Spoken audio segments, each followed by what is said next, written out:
بسم الله الرحمن الرحيم الحمد لله والصلاة والسلام على أشرف الأنبياء والمرسلين نبينا محمد وعلى آله وصحبه أجمعين اللهم انفعنا بما علمتنا وعلمنا ما ينفعنا اللهم زدنا علما إنك أنت عليم حكيم اللهم اجعل هذه المحاضرة حجة لنا لا حجة علينا يا رب العالمين أما بعد.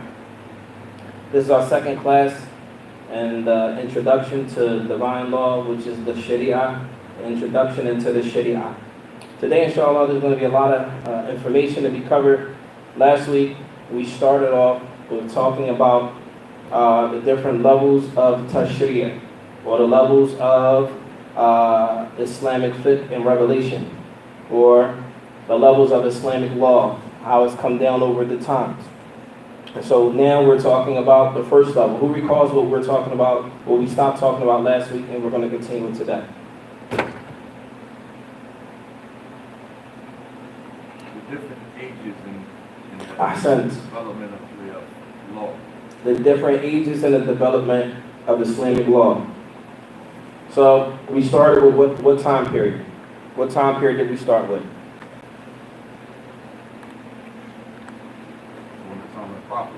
During the time of the Prophet, alayhi salatu wasalam. Do you remember the years that we mentioned from the time of the Prophet, alayhi salatu wasalam? From when to when? From the time he received revelation to his death. Ahsan, and what year was that?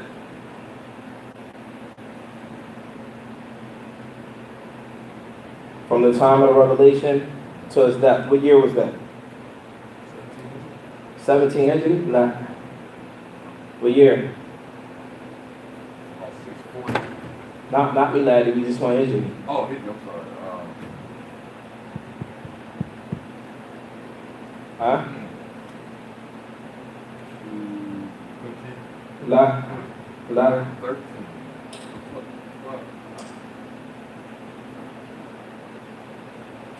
Ya Juan. What year did the Prophet alayhi salatu wasalam pass? Not. You're close though, that's the closest one. Right. 11th year about the Hijri. The 11th year after the Hijri. And last week we started our discussion with the tashri'ah. Tashri'ah means when Islamic law was revealed and how it was revealed. We have two sources when it comes to Islamic tashri'ah, Islamic tashri'ah. What are those two sources? We said one was the Quran and the other was the Sunnah. And this happened during the time of the Messenger of Allah sallallahu alaihi wasallam. And we started off our discussion last week with the Quran. The first source material that was used, or that is used for evidence in our religion, is the Quran. So today, inshallah ta'ala, we're going to pick up on the Quran. Right? What are the fundamental basis of the Quran that we use for legislation? In other words, what are some of the benefits of having the Quran revealed to us? What are some of the benefits that we get from having the Quran as our primary source of legislation? The first thing is that it came from Allah subhanahu wa ta'ala. Allah Jalla wa Ala huwa a'lamu bi khalqihi. Allah subhanahu wa ta'ala is the most knowledgeable of his slaves.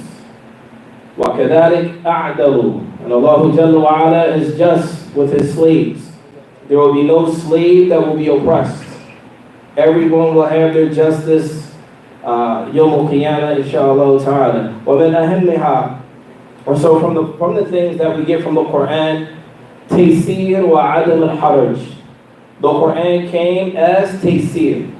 In other words, the Quran came to bring ease, wa adam al-haraj, and not bring any hardship. فَلْيَسِيرْ ظَاهِرًا وَحَرَجْ مَنْفِيًا. Meaning, ease is to become that should be apparent, and it should remove any type of hardship. It says, لَإِنَّهَا مَبْنِيَةٌ عَلَى الْمُسَامَحَةِ. That the rights of Allah subhanahu wa ta'ala are predicated on musamaha. Musamaha, it means you can be excused from it. Right? If you bump into somebody, say, "Lo samah, excuse me, pardon me," letting it go. Right? So when it comes to the rights of Allah subhanahu wa ta'ala, they say, huwa mabniya. Mabniya ala musamaha, meaning that we believe that Allah will pardon. وَكَيْفِيَةَ النَّفْيُ بِارْتِفَاءِ الْإِثْمِ عِنْدَ فِعْلٍ. And that it is also believed that if a person, there are things that we can do that can potentially remove harm or sin from us. Is that clear? As it relates to the Sharia. As Allah subhanahu wa ta'ala says in Surah Al-Ma'idah, verse number 6, مَا يُرِيدُ اللَّهُ لِيَجْعَلَ عَلَيْكُمْ مِنْ حَرَجٍ. Allah subhanahu wa ta'ala says that He did not want to bring upon any of us haraj or hardship. وَقَالَ سُبْحَانَهُ وَمَا جَعَلَ عَلَيْكُمْ فِي الدِّينِ مِنْ حَرَجٍ. Allah subhanahu wa ta'ala said, I did not make from this religion any hardship. So notice, when we find hardship religiously in our personal lives, it's only from our own selves and lack of understanding or lack of implementation or lack of obedience to Allah subhanahu wa ta'ala. Allah Jalla wa Ala also says in the Quran, يُرِيدُ اللَّهُ بِكُمُ الْيُسْرَ وَلَا يُرِيدُ بِكُمُ الْعُسْرَ. That Allah subhanahu wa ta'ala, He wants for us ease and He does not want for us hardship. In another narration, we find Rawal al-Bukhari and Abi Hurayrah radiallahu ta'ala anhu, عن النبي صلى الله عليه وسلم, he said, إِنَّ الدِّينِ يُسْرٌ وَلَنْ يَشْتَدَّ الدِّينِ أَحَدٌ إِلَّا غَلَبَهُ فَسَدِّدُوا وَخَارِبُوا وَأَبْشِرُوا. And we find an authentic hadith of Sahih al-Bukhari, and Nabi alayhi salatu wasalam, he said that for indeed the religion is ease. The religion is ease. وَلَنْ يُشَدَّ الدِّينِ أَحَدٌ إِلَّا غَلَبَهُ. That whoever becomes shadeed, hard with the religion, then it will overcome them. How many people have we seen start off practicing Islam very hard, super hard, to the point that they may not even be practicing Islam anymore, وَيَذُ بِاللَّهِ. Or they used to be one way and they fell off that way, وَيَذُ بِاللَّهِ. A lot of times it's because people become extreme. And like the Nabi alayhi salatu wasalam, it says, إِلَّا غَلَبُهُ, it will overpower him. وروى البخاري أن النبي صلى الله عليه وسلم قال لمعاذ ابن جبل رضي الله تعالى عنه وأبي موسى الأشعري. So the Prophet عليه الصلاة والسلام, he said to Mu'adh ibn Jabal and Abi Musa al-Ash'ari, لما بعثهما إلى اليمن, when he sent both of them to al-Yemen, and he said, يسرا ولا تعسرا وبشرا ولا تنفرا.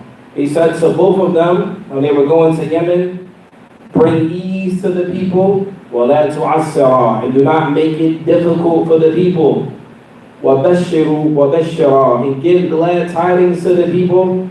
وَلَا تُنَفِّرًا, and do not push the people away. Do not push the people away.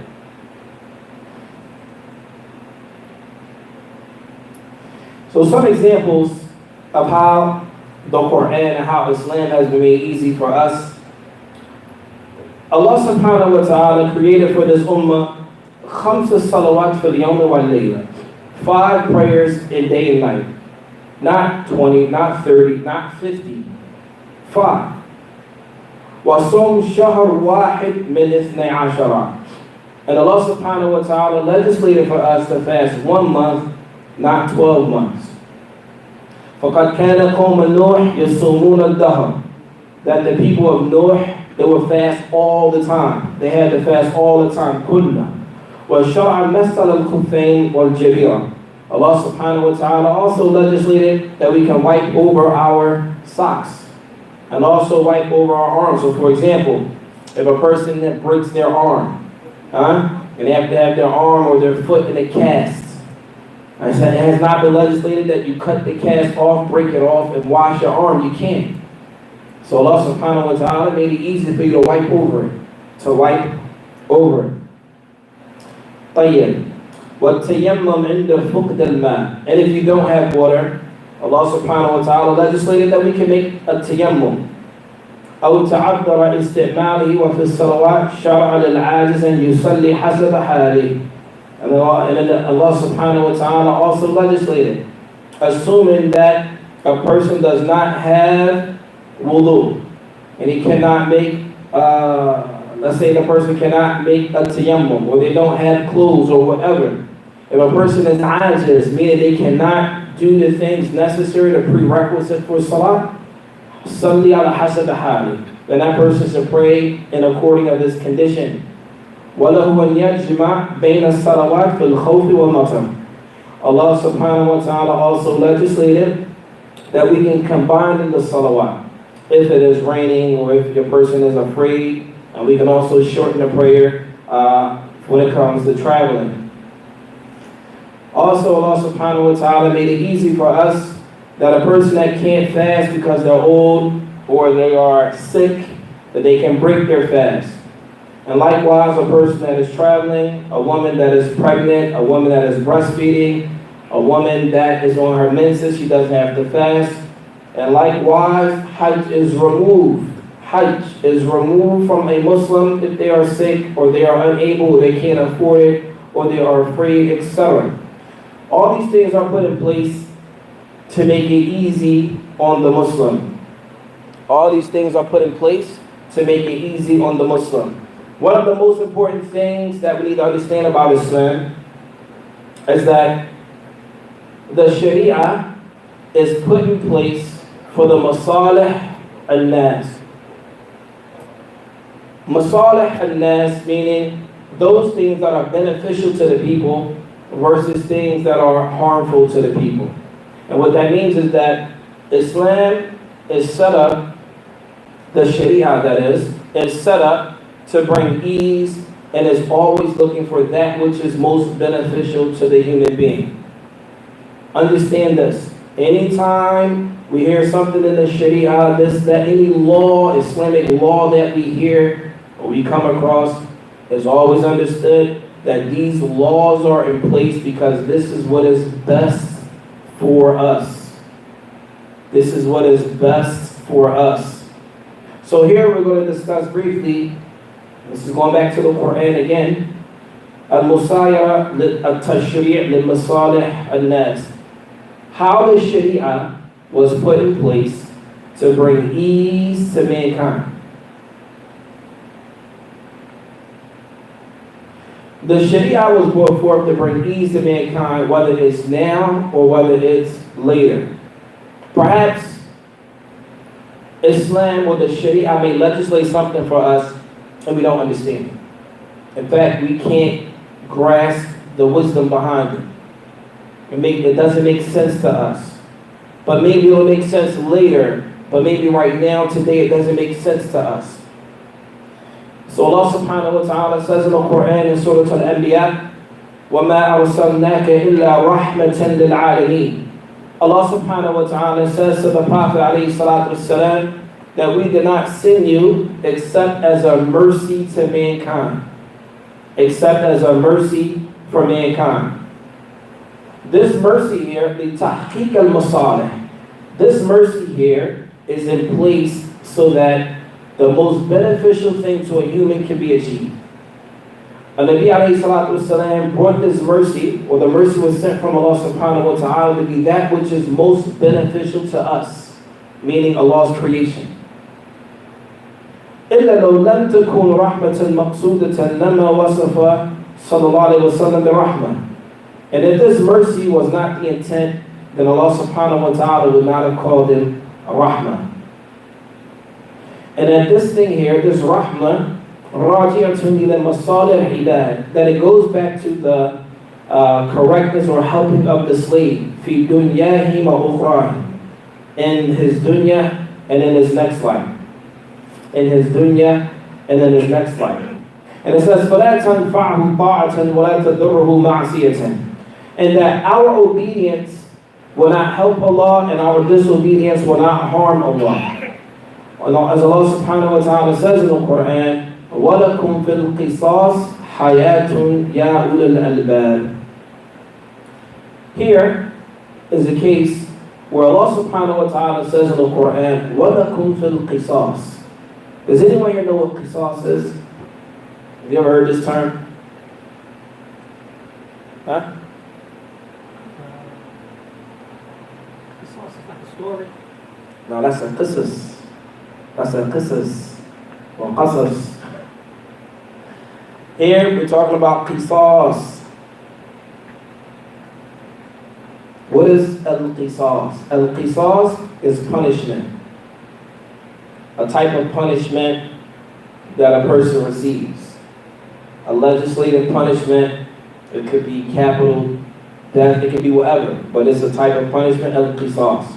Allah says, وَلَكُمْ فِي الْقِصَاصِ حَيَاتٌ يَا أُولِي الْأَلْبَابِ. Allah says, indeed, with punishment brings about life for those who have intellect. Now, listening to this ayah, a person may not understand this, right? It may not make sense to them. How does punishing a person bring about life? How does punishment bring about life?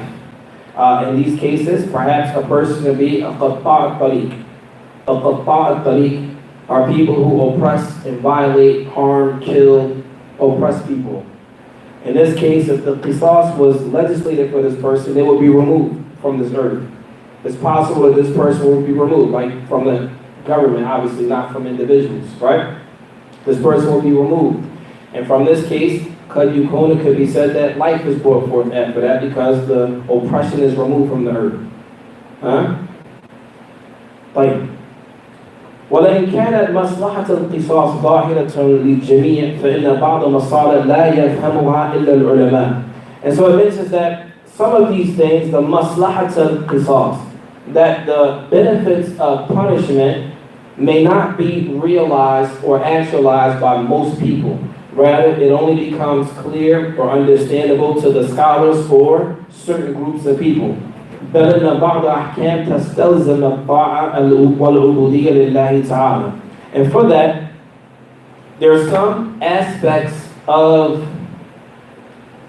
law, if you will, or obedience of a law that we don't understand. We just have to hear and we obey. Only thing that is required of us is servitude to Allah. إن لم نعلم الظاهر المصلحة, even if we don't understand the benefit from that legislation. For example, كَكُونَ الصَّلَاةُ الْمَغْرِبِ ثَلَاثًا, that Salatul Maghrib is 3 raka'ats, or Salatul Isha is 4 raka'ats, and هكذا. Like, some of the things we're going to discuss, 2 things right now in detail about making ease in a religion. Making ease in a religion. The first thing we're going to discuss is a nasakh, and the second thing we're going to discuss is urf. The Quran is the book of Allah subhanahu wa ta'ala. However, there are some aspects of the Quran or some verses of the Quran that have been abrogated. Does anyone know what abrogated means? What's abrogation? Abrogated meaning that it was abolished or it was replaced by something else. Ahsant.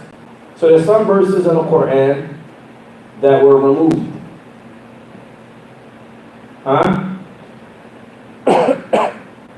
Sometimes they were removed by other verses, etc. Inshallah, when we get to the aspect of usul fiqh, we'll get into this in great detail. But today, inshallah, we're going to talk about it briefly. We're going to talk about one part of al-nasakh. Al-nasakh li ba'd ahkam. Before we get into that, are there any questions? Any questions? No. We talked about is it the Qisas or the Qisas? The Qisas. The Qisas. What is the difference of the Qisas and the hudud? We'll talk about that later. In general, the hudud are had. For example, had the sadaqah. If a person steals something, their hand will be cut. Had the zina. If a person commits zina, there's specific punishment. Had the shurb al-khamr. If a person drinks alcohol, there's specific punishment. So for these things, there are specific punishments laid out. Qisas could be a little bit different. It may have to do with capital punishment, most likely. Is that clear or not clear? Not clear. All right. If a person steals something, you're not going to call that, there's a head for that. A head is a type of punishment specifically for that. I got that part. I'm asking, when you say capital punishment, isn't capital punishment also part of the had? No. What's your definition of capital punishment? A life for a life. All right, then a head, no, that's not under that. A head is, I'm telling you, a head are specific punishments. So there's no specific punishments that involves killing somebody or taking up a life by a judge. Like, this is in the Quran, we have to do this. So there are some cases like that, but it has to be a ruling. It's a whole due process. For example, when you have cases where there's a potential qisas, let's say, for example, someone killed your brother, wa'yadu billah, right? Whether it was amd or shibh amd, whether it was intentional or unintentional. So they're going to be brought forth. You, as the family member, you're going to have an option. Do you want the judge to carry out the qisas, or the head for that, or the punishment for that? Do you want the judge to carry that out or not? You can either accept blood money, he could be in prison, etc., right? So in general, when we talk about capital punishment, it's usually tied to qisas. Okay. What about the situation with the woman when she came to the Messenger of Allah and she said, I committed zina, she was pregnant, and on and on. Was that part of the hudud, or was that qisas because he said he did, you know what I mean, he expressed it? We'll get back to that, Sheikh. Yes. Because we could talk about that later. Let me finish this. Okay.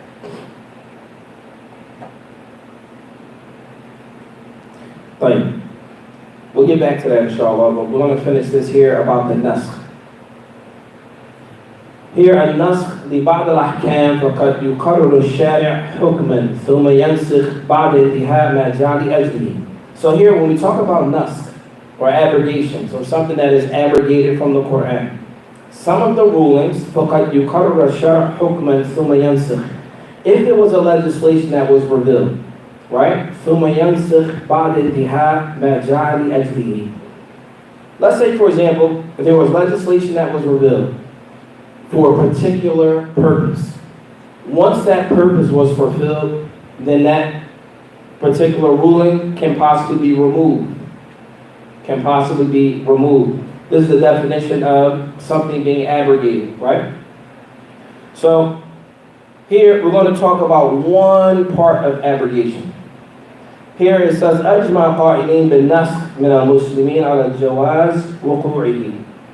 Some say that there's some khilaf, some statements ma'lu'in, but this is the position in general. أما الجواز فلأن الآيات القرآن متساوية في العلم بها وفي الوجوب العمل بمقتضاها. That it is wajib for a person to work with or accept some of these aspects of abrogation. It's wajib. وأما الوقوع فللأدلة الكثيرة التي سنذكرها. That there are many pieces of evidence that will support abrogation in the Quran and in the Sunnah. But here we're going to specifically speak about the Quran. وَقَدْ قَسْمَ الْعُلَمَاء هَذَا النوع مِنَ النَّسْخِ إِلَى ثَلَاثَةٍ. So we're only going to speak about one part of the nasakh, of the abrogation. Is three parts. One part of abrogation of verses in the Quran, and there are three parts. The first one, nasakh al-tilawa wal-hukm. That the tilawa is the recitation of it, and the ruling of it have both been removed from the Quran. Is that clear? So first, when we say tilawa, we're talking about recitation. When a person recites al-Fatiha, this is his tilawa of the Quran. Hukman, it means whatever ruling that came from reciting that verse is also removed from the Quran. This is the first type of nasakh. Meaning, at one point in time, there was a verse that said this, and then that verse was removed, as well as the ruling of that verse being removed. This happened during the life of the Prophet ﷺ. This cannot happen after the death of the Prophet ﷺ. Well, is that clear? Right. The next one. وَالنَّسْخ التِّلَاوَةِ دُونَ الْحُكُمِ. And there are some cases where the recitation has been removed, but the ruling is still present. Meaning, the recitation of that particular verse of the Quran was removed, but the ruling of that verse is still present in Islam. Well, is that clear? What's not clear? Right. Go ahead. What's not clear about it? Right, I'm gonna say it again. Go ahead. So if the We're gonna explain it all in detail. I'm just giving you the 3 parts and then we're gonna talk about it. What I'm saying right now about the parts, the 2 parts, are they clear or are they not clear? What's clear about it? What did I say? I see you break it down. All right, somebody tell me what I just said. Huh? You said the first one was the tilawa, the recitation. The tilawa and the Hukm. the tilawa, the recitation and the ruling was removed from what? Huh? Moved from the Quran. Like the next one is the recitation is removed, but the ruling remains. What does that mean? We'll talk about that. Right? And then the next one, naskh al-hukm duna tilawa. And the next one is the ruling is removed, but the ayah is still in the Quran. Well, I hear you. the ruling from a verse is removed, but the verse itself is still present in the Quran to this day. What called? It's called naskh al-hukm duna tilawa. Removing or abrogating a ruling, not the verse. Meaning you can still find a verse in the Quran. So we mentioned 3 parts, right? How many parts? 3. Who can run the 3 parts back? Huh? The recitation has been removed, but the ruling still stands. Recitation. The recitation of the ayah has been removed, Mm-hmm. but the ruling still stands. Okay, that's 1. The ruling still, the recitation still stands, but the ruling has been removed. Okay, that's 2. And, And removing of both of them. okay. So once again, the first one is removal of the recitation and the ruling altogether. There's no trace of it in the Quran. The next one is removal of the recitation, but the ruling is still present. The third one is removal of the ruling, but the recitation is still present, meaning the verse is still present in the Quran. Are we clear? No. Right. So we're going to talk about the naskh al-tilawa wal hukm ma'an. First part we're going to discuss is the removal of the verse and the ruling simultaneously from the Quran. An example, as we find in Imam Muslim وغيره من حديث المؤمنين عائشة رضي الله تعالى عنها قالت كان فيما أنزل من القرآن 10 رضاعات معلومات يحرمنا ثم ننسخنا ب5 معلومات. Aisha radiallahu ta'ala, she said that there was a verse in the Quran where Allah said that there were 10 rida'at. What's a rida'at? Does anyone know what that is? Usury? La. No.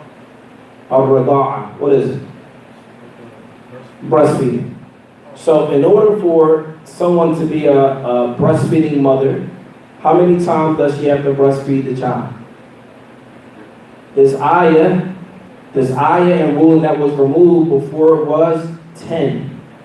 It was 10. And she says, ثُمَّ نُنْسِخْنَا بِخَمْسٍ مَعْلُومَاتٍ. Then it was abrogated and it came down to 5. Right. It says,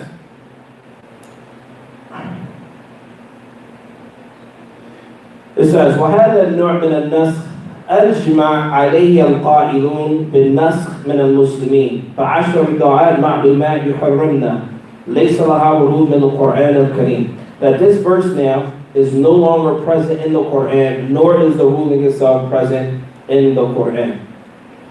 Also, we'll get to that when we talk. Is that clear so far? Right, so here, that verse and the ruling from that verse was removed from the Quran. This is called what? Naskh al-tilawa wa hukman ma'an. Removal of the recitation and the ruling from that verse at the same time. Is that clear? Right. Any questions before we move on? Yes. Follow. How will we know if the ayat has been removed? You understand what I'm saying? That's for the ulama. You study that. You have a hadith, and it's funny you mention that because in order for a person to give fatwa in Islam, you have to know all the verses that are mansukh. You have to know all the verses in the Quran that are abrogated. You have to know any ruling in Islam that are you are not qualified to give fatwa or any Islamic verdict unless you know this. These are from the rules. Like the next one. Follow. What you just shared about the issuing of fatwa. Right. And having to have that. That's, see that happening. Is that due to lack of knowledge of those rulings? Obviously, right? Not yet, obviously. I mean, a lot of times when we find a lack of knowledge is a cause for a lot of problems, right? It's for people that really stay in their lanes. And these are the reasons why we have to learn. It's why you learn this stuff here. It's why you go over it, because it gives you more respect for Islam and its laws, right? It gives you more respect for Islam and its laws. Not to say that everybody's perfect. That doesn't mean people won't make mistakes. However, you still have to respect the laws of Islam.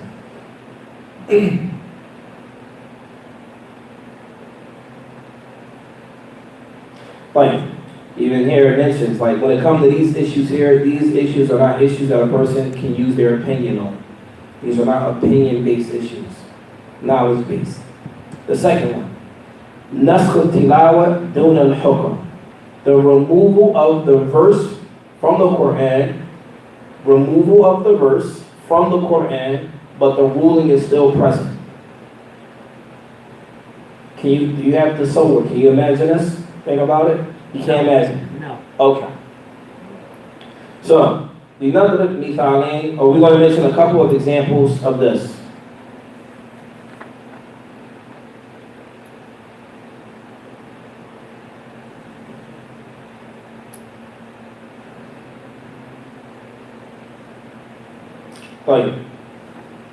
The first one, another hadith, as was mentioned, hadith Aisha radiallahu ta'ala anha, where she said, وَهَذِهِ الْخُمُسْ مِمَّا نَسَخَتْ تِلَاوَتُهُ مَا بَقَى حُكْمِهِ. Here is associated with the previous hadith, is two of them, where it mentions that the 10 rada'at was removed and replaced with what? 5. That's one. The other one, as we find, الشيخ والشيخة إذا زنيا فرجلوهما البتة لكان من الله والله عزيز حكيم.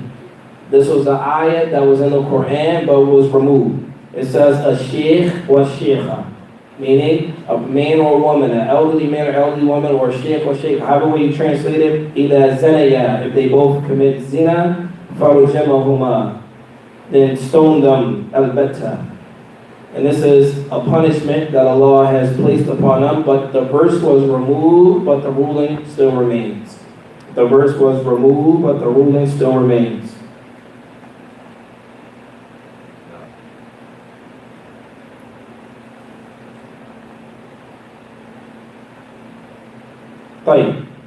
The third one. Can we touch on that? That second one there, real brief, and let me know if I'm getting out of my lane. But if one of the two individuals was never married, they don't get stoned, right? They get whipped. Adulterer and a fornicator are different. Right.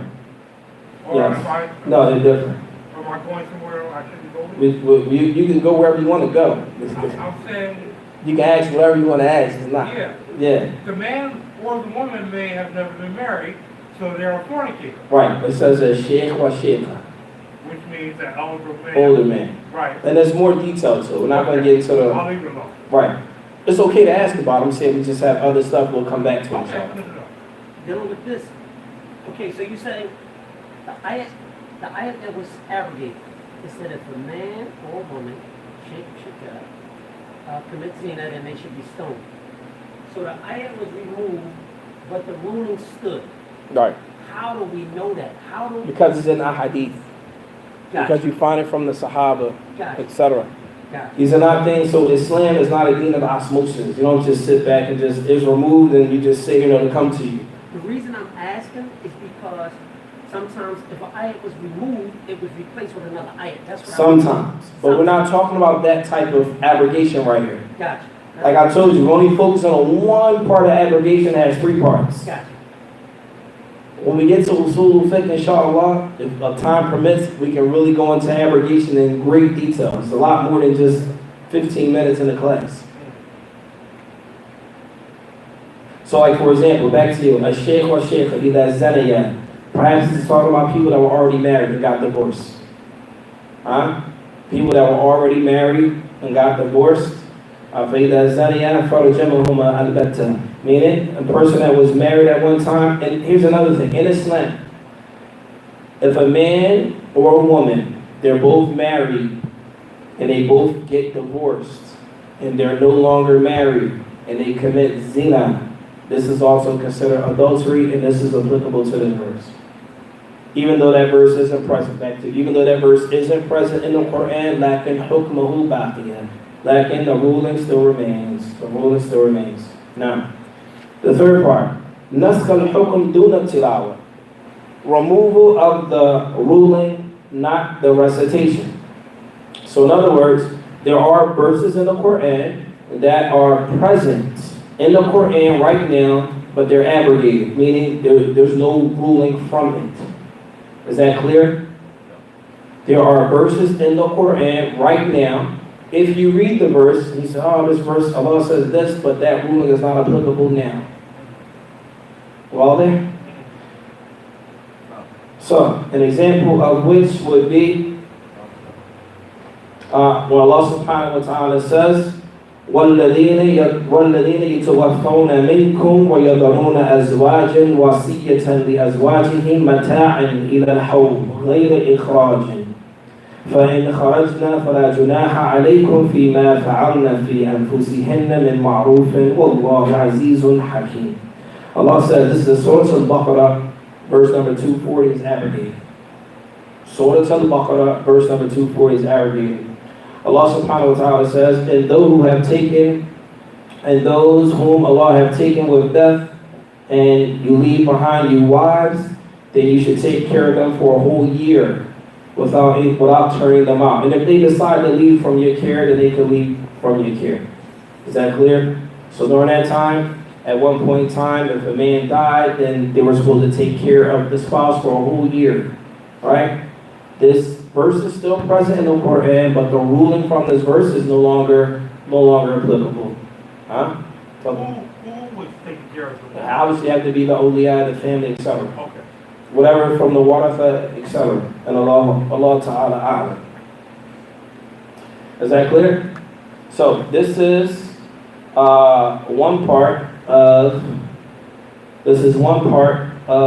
how Allah Subhanahu wa Ta'ala brought about ease. Things that were present but were removed. And just a small fa'idah. أشار Imam Muhammad ibn Ali al-Shawkani rahimahullah ta'ala إلى أن من أهل العلم كأبي إسحاق المروزي وابن السمعاني وغيرهما من قسم النسخ التلاوة دون الحكم والعكس ونسخهما معا إلى 6 أقسام. Some of the ulama from the past, they divided nasakh tilawah, removing the verse and the ruling is still there. Removal of the verse and the ruling is still there. Some of the ulama have broken this down to 6 parts. And they said, well, Jumhur, while the majority of the scholars broke that part down in 3 sections. I think that's just a small benefit. This issue here of abrogation is a great deal of information. We just covered it just on the surface.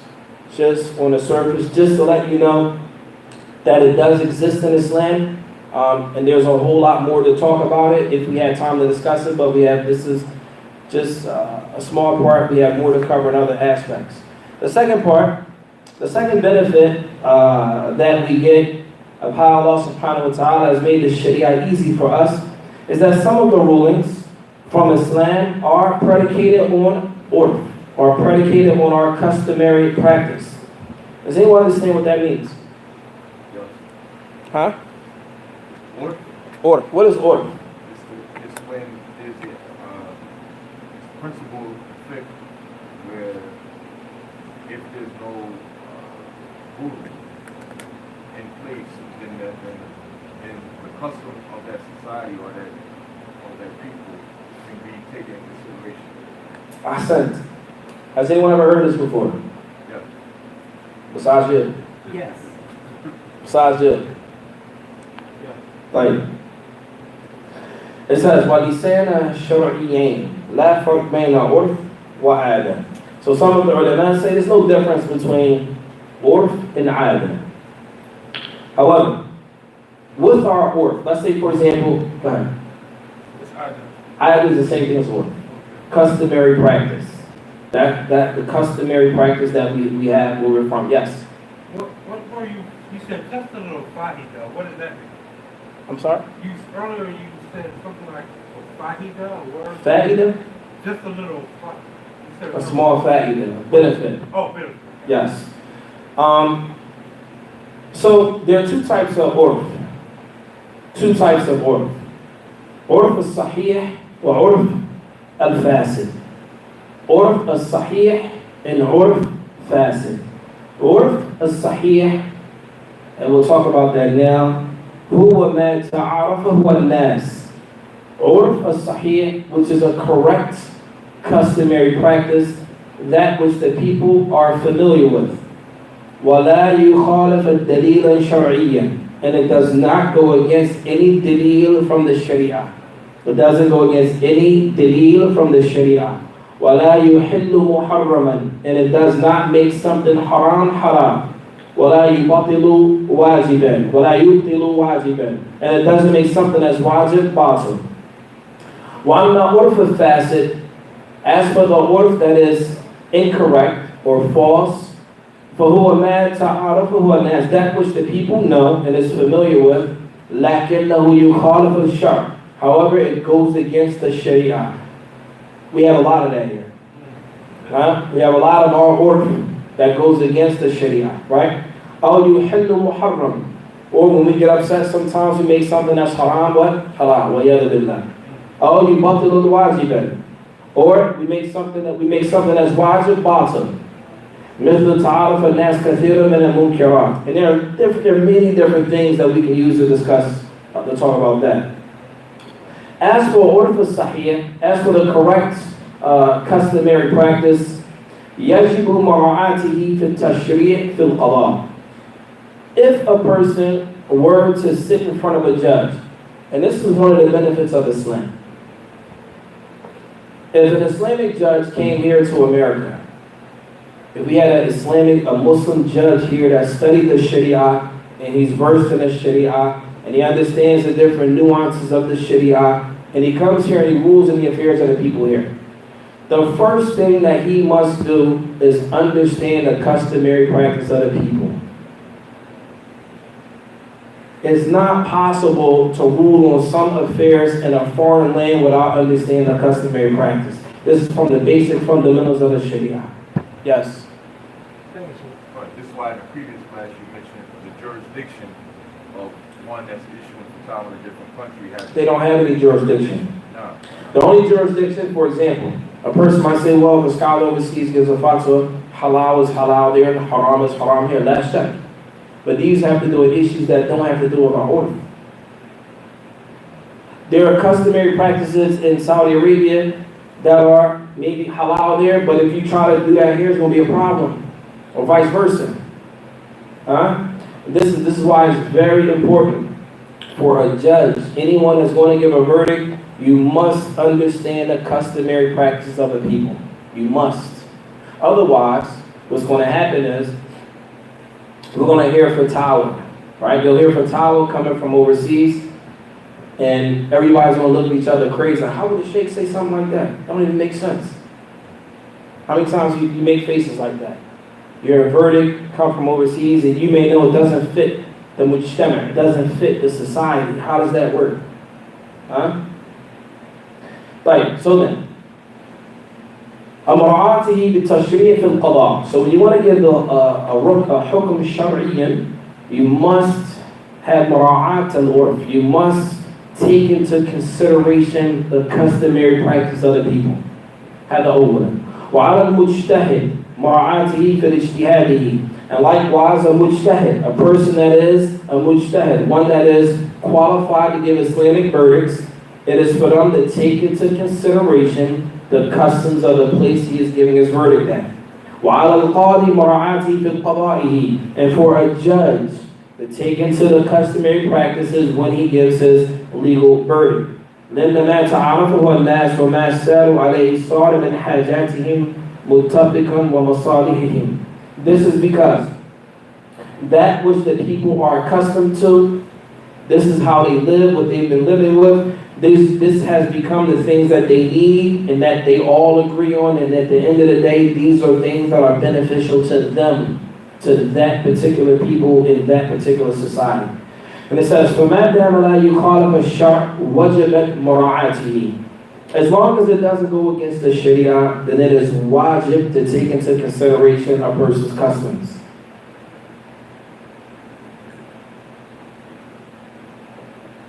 Right, we're going to give some examples here. الشارع راعى الصحيح على عرف العرب.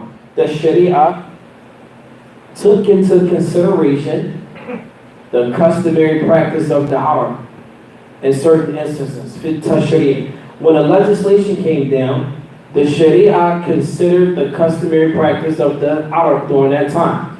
And so for that reason, فَفَرَضَ الدِّيَّ عَلَى الْعَاقِلَةِ. فَرَضَ الدِّيَّ عَلَى الْعَاقِلَةِ. A diya is the amount of money that you would pay to a person. Go back to what we were saying. If a person kills another Muslim, right? He must pay a diya. Let's say, for example, the family of the maqtul. The family of the maqtul. The maqtul is the Muslim that was murdered. His family is now has to receive they can seek the diya. The diya is the what? The money, right? Who pays that money? We have the killer and the killed. The family of the deceased receives the money, but who pays the money? Huh? They say the qatil, who else pays the money? It says, وَعَاقِلَتِهِ. Aqilatihi is his family. The family has to pay. This was something that was the customary practice of the Arab, and this is also legislated in Islam. It says, فَفَرَضَ الدِّيَّ عَلَى الْعَاقِلَةِ. That the diya has become obligatory for the family. Obviously, the qatil, he may be in prison forever. How is he going to get the money out? Huh? وَشَرْطَ الْكَفَاءَةِ فِي الزَّوَاجِ. Another thing that the Arab did, that the Sharia confirmed, and some of the ulama differ with this particular issue, is al-kafa'a, meaning that the man and the woman should come from the similar status, similar backgrounds, etc. Yes? So, if the person is prosecuted for crime, and the blood money is still required, he still has to serve jail time also? He may have to serve the blood money will prevent the had or the qisas. It will prevent the cutting off of his head or the capital punishment. And it's very possible that person could be freed. It depends at that point. It depends. My understanding was the family, except for the blood money, this is my understanding, the prisoner should be free to go. It could be. Depends. It could be. But what it definitely does is removes the capital punishment from him. That's no doubt. The other aspect, mumkin. In fact, since there's a lot of questions about crimes and punishments, I think that's something else we need to cover. we were kind of hesitant in going into that subject, but just for sheer information purposes, it's important to see how the Sharia works as it relates to crimes and punishments. طيب.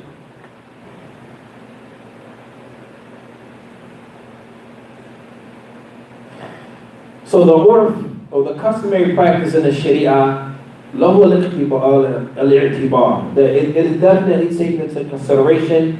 الإمام مالك بنى كثير من أحكامه على عمل أهل المدينة.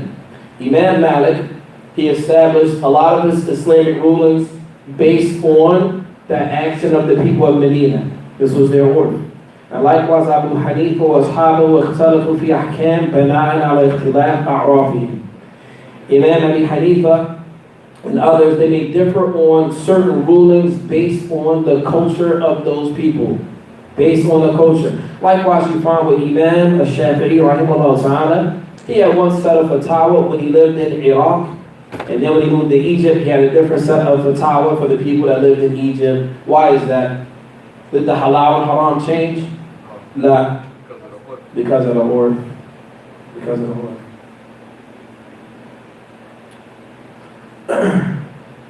في فقه الحنفية أحكام كثيرة مبنية على عرف. And likewise with Imam Abi Hanifa, many of his rulings were also predicated on the order, on the customary practice. طيب. We have time?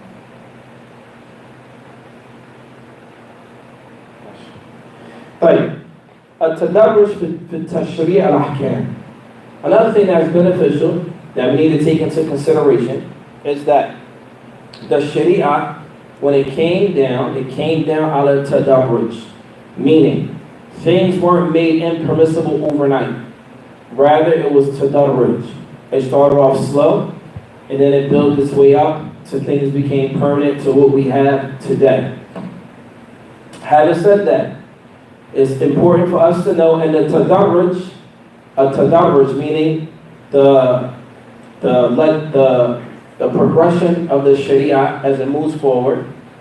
The tadarruj, the way in which it came to us, إِنَّمَا هُوَ فِي عَصْرِ التَّشْرِيعِ. That the tadarruj, it only came about during the time of Islamic legislation, meaning during the time of the Prophet ﷺ. What that means is, let's say for example with alcohol. Was alcohol made impermissible all at one time? La. It was tadarruj. This tadarruj only took place during the time of the Prophet ﷺ.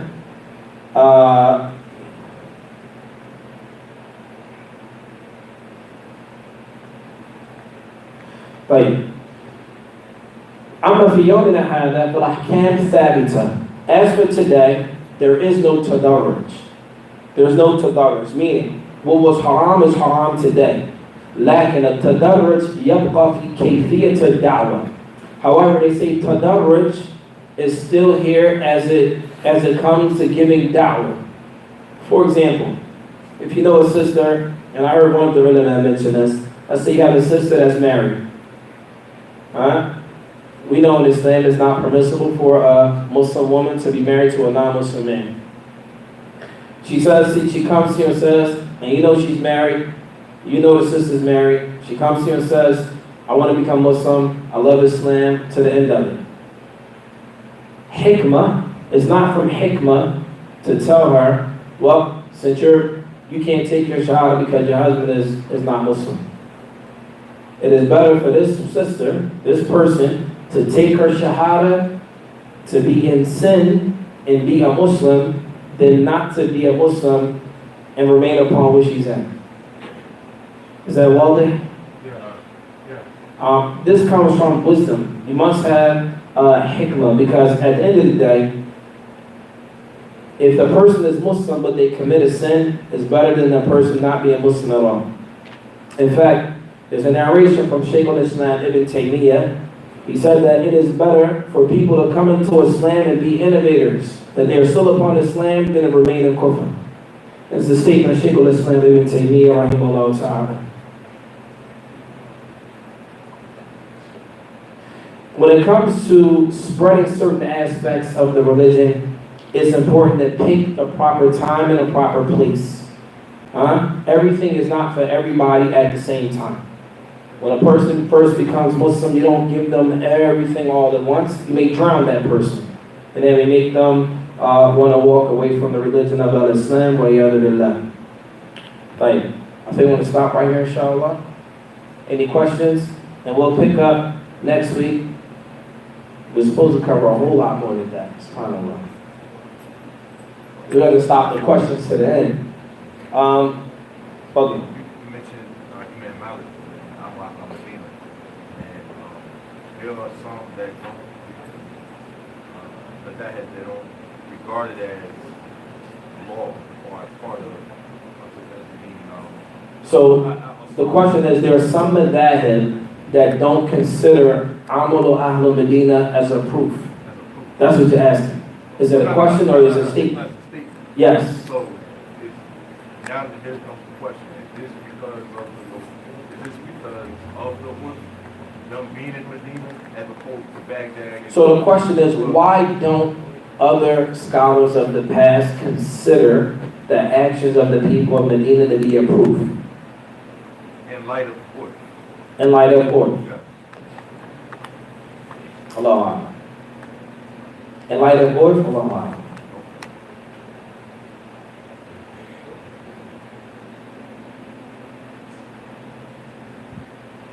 Some of the Amal Ahlul Medina, some of the actions of the people of Medina, they all weren't considered orphan though. Right. Right? Right. But maybe an aspect of it was. Allah. That's a good question. Nah. Can you give a definition of tadarruj again? Tadarruj means step by step. Tadarruj, an example would be you crawl before you can walk. That's a good way of explaining tadarruj. You start off small and you work your way up. That's tadarruj. Questions from the sisters. You don't have to make hajj if you are afraid of what? So here, when it means hope here, it means, let's say for example a person doesn't have the ability to make hajj, or maybe they fear for their life, etc. If they get on a plane, they think someone's going to harm, maybe someone's looking for them. In this case, they wouldn't have to. What is a naskh? A naskh means abrogation. It means to abrogate or remove something and replace it with something else, or not replace it at all. Now, yes. And this whole class we just talked about, this check, this first part, was basically about, not basically, but the ease of the Quran, right? Yeah, we didn't even finish the Quran. This is one part. We have a whole lot more to cover about the Quran, and then we want to move into the Sunnah. Now, any other questions?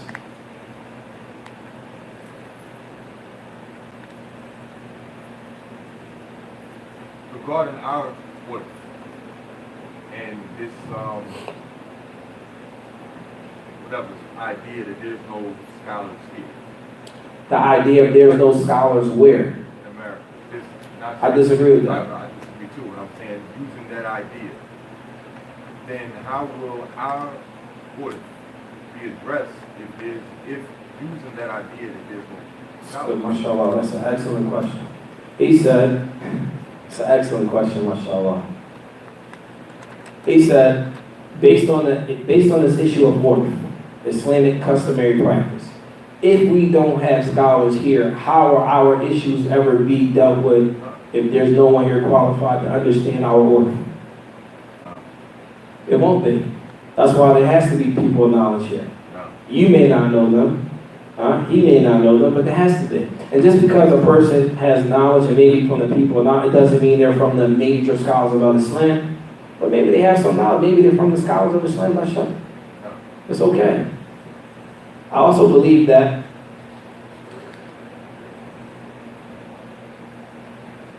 most of the people that say this, they haven't studied anyway. I'm just be honest with you. So I'll just leave that alone. Most of the people that say that, not all, most that say that, they have no Islamic acumen to begin with. I mean, it's not personal, it's facts. No. Any other questions? You got a question, Sheikh. It's all over your face. Yeah. Huh? Too long, too much. I'll wait. No, go ahead. What is it? Take too long. I'm telling you, it's too The long. question is long? Everything is too long. This issue, like, you only touching the surface. Like, I could go back to the first three with the feeling like and stuff like that. So I'm gonna leave it alone. That's why it's called introduction. I mean, The purpose of the introduction is to give you zukta, some quick summary, to give you some concepts, that these concepts exist in Islam. Whether you heard of them or not, they do exist, and there's a whole lot more to it. There's a whole lot more to it that we're just scratching the surface. You have people that study Islam for years, focus on one part of this. One part, a naskh, abrogation. Then there's another part that we're going to get into next week. I thought we were going to touch on it tonight, is dalala to al-fa. What do different verses indicate? There's a lot of information. The purpose is just to give us all an idea and understanding, to clarify some things in Islam, to say, hey, I'm not crazy. I'm allowed to think in Islam. This doesn't make sense, and maybe the other things will add to it and help you understand a little better. Any other questions?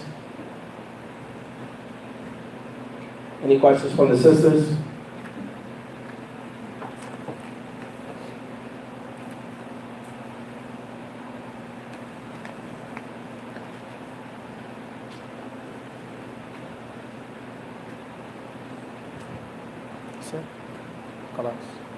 سبحانك اللهم وبحمدك أشهد أن لا إله إلا أنت أستغفرك وأتوب إليك. okay.